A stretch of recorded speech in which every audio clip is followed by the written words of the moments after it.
The crowd laughed as the homeless man struggled to push the wheels of his old, rusted wheelchair across the polished entrance of the city's most luxurious hotel. A businessman accidentally kicked over his paper cup, coins scattered across the marble floor, and nobody stopped to help.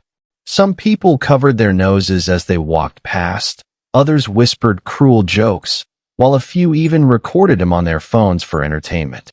Then, just as another security guard reached for the wheelchair to throw him off the property, a beautiful young woman stepped between them and said 5 unforgettable words. "If he leaves, I leave too." Nobody knew that the tired-looking homeless cripple wasn't homeless at all.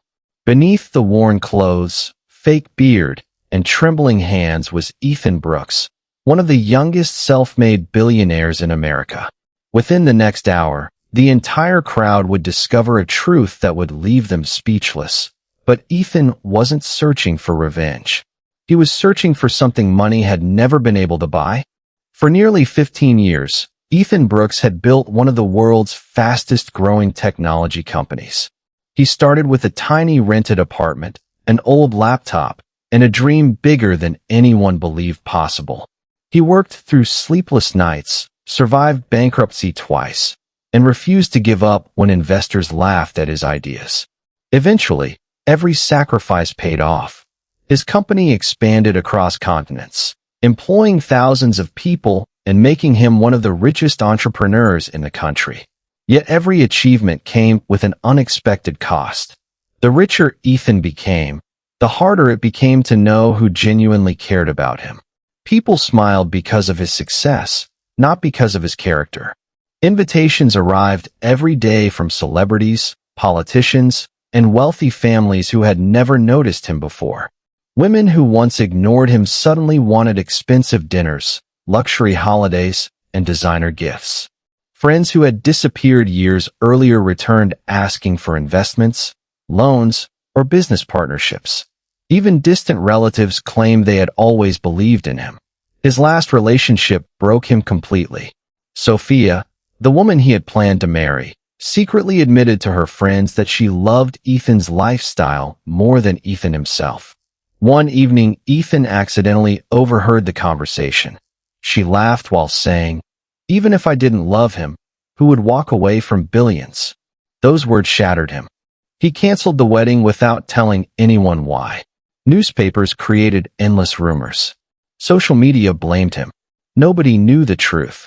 Months later, during a visit to one of his charitable foundations, Ethan spent several hours speaking with homeless families. One elderly veteran quietly told him something he would never forget. "Son, when you lose everything, you finally discover who sees your heart instead of your wallet." Those words stayed with Ethan every day. He began wondering whether genuine love even existed anymore. So he designed an unusual experiment. Only 3 people knew about it: his lawyer, his personal doctor, and his elderly housekeeper, Margaret, who had practically raised him. Disguised with professional makeup artists, prosthetics, old clothes, a wheelchair, and a fake injury, Ethan disappeared from public life. The media believed he was traveling overseas. Instead, he spent the next 6 weeks living as someone the world ignored. The first few days shocked him. People rarely looked into his eyes. Restaurant staff refused him water. Children asked their parents why the dirty man smelled bad. Luxury stores called security before he even reached the entrance. Some people generously offered food. Many offered insults instead. One rainy afternoon, he sat outside a cafe watching people rush inside, carrying umbrellas. Nobody noticed he was soaked.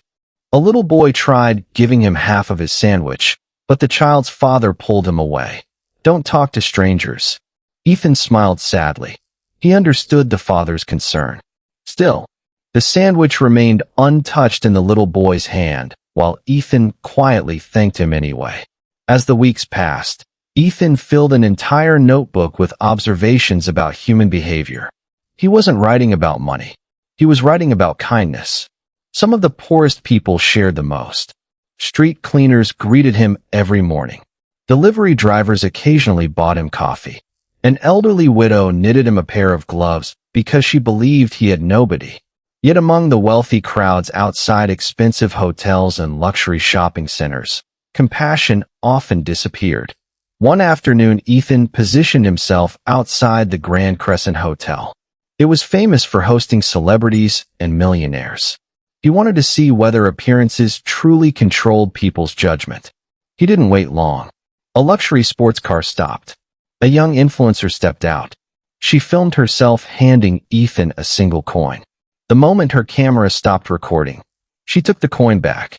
Content, she laughed while walking away. The crowd laughed with her. Ethan simply lowered his eyes. He had seen enough to know that wealth could buy attention, but never sincerity. Then, on the 42nd day of his experiment, everything changed. Her name was Maya Carter. She wasn't rich.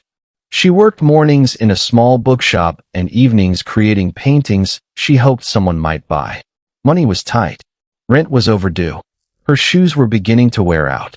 But despite everything she lacked, she never allowed hardship to steal her compassion.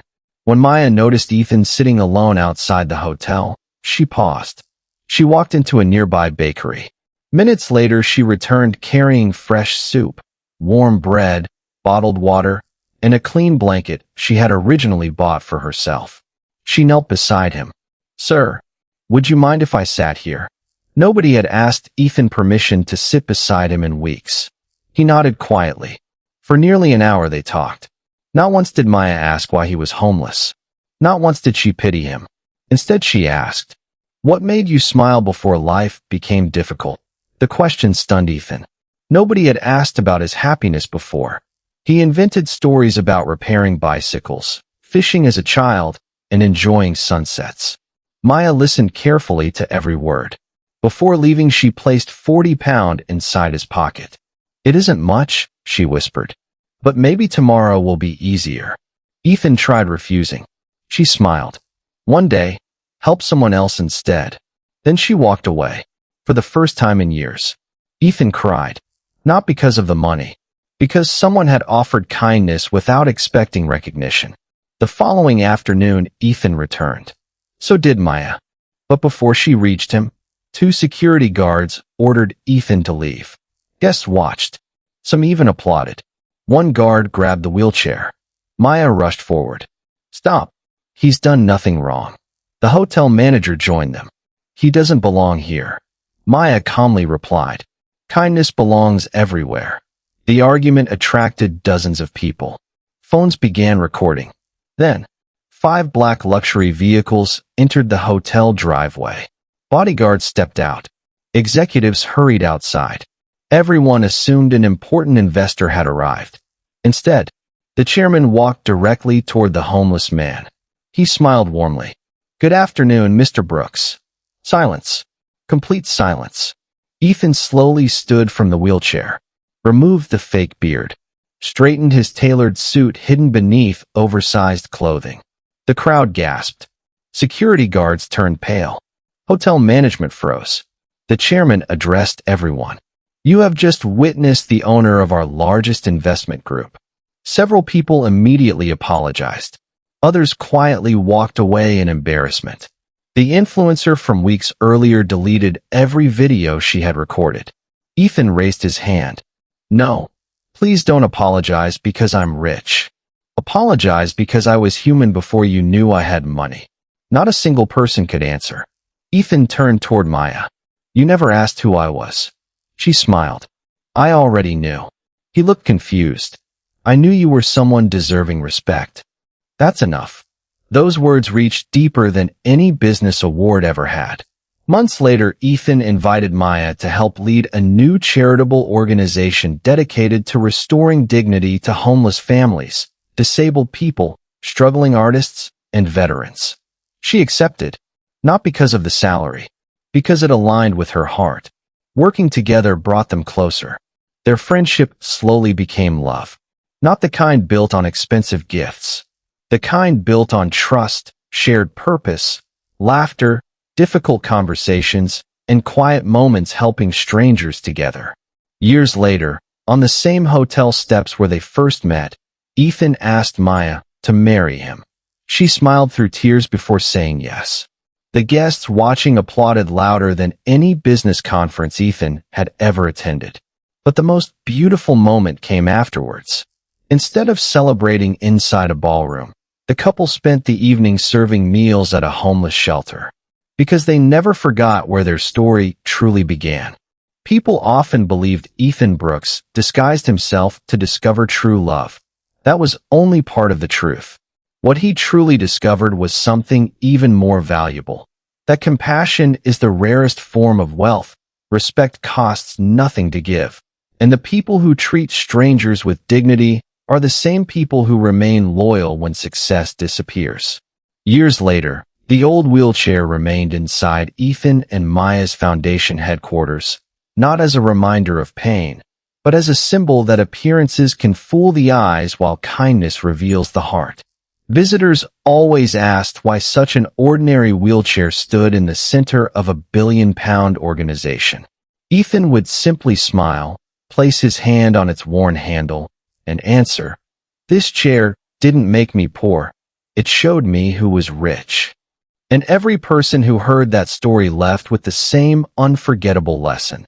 True love begins the moment someone values your heart before they ever discover your name, your status, or your fortune.